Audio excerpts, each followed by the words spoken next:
హైదరాబాద్ శివారులో కేసీఆర్ సీఎంగా ఉన్నప్పుడు ఒక పెద్ద ప్రాజెక్టును ముందుకు తీసుకొచ్చారు. అదే ఫార్మాసిటీ. దీనికోసం రైతుల నుంచి వేల ఎకరాలు కూడా సేకరించారు. అయితే ఫార్మాసిటీ వస్తే కాలుష్యం వస్తుందనే విమర్శలు కూడా పెద్ద ఎత్తున వచ్చాయి. ఇంకా ఆ ప్రాజెక్టు స్టార్ట్ అవ్వలేదు, అవదు కూడా. ఎందుకంటే ఆ ఫార్మాసిటీ స్థానంలో ఇప్పుడు నెట్ జీరో సిటీ రాబోతుంది. అదే ప్లేస్ లో ప్రజలకు ఉపయోగపడేలా అతిపెద్ద సిటీని నిర్మిస్తామని సీఎం రేవంత్ రెడ్డి ప్రకటించారు. హైదరాబాద్ లో రాబోతున్న 4వ నగరం ఇది.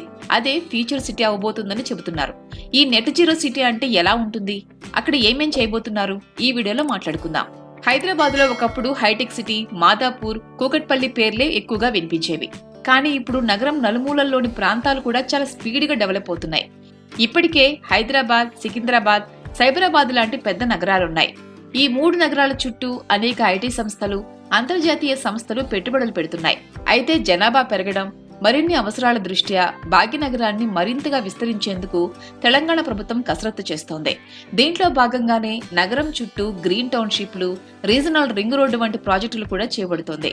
దీంతో పాటు ఈ 3 నగరాలకు తోడుగా మరో ఫ్యూచర్ సిటీకి తెలంగాణ ప్రభుత్వం ప్లాన్ చేస్తోంది. అదే నెట్ జీరో సిటీ. రంగారెడ్డి జిల్లా మీర్ ఖాన్ పేటలో ఈ కొత్త సిటీ నిర్మాణం కాబోతుంది. ఇక్కడ గత ప్రభుత్వ హయాంలో ఫార్మాసిటీ నిర్మించాలని నిర్ణయించారు. అందుకోసం దాదాపు 19,000 ఎకరాలు సేకరించి 16,000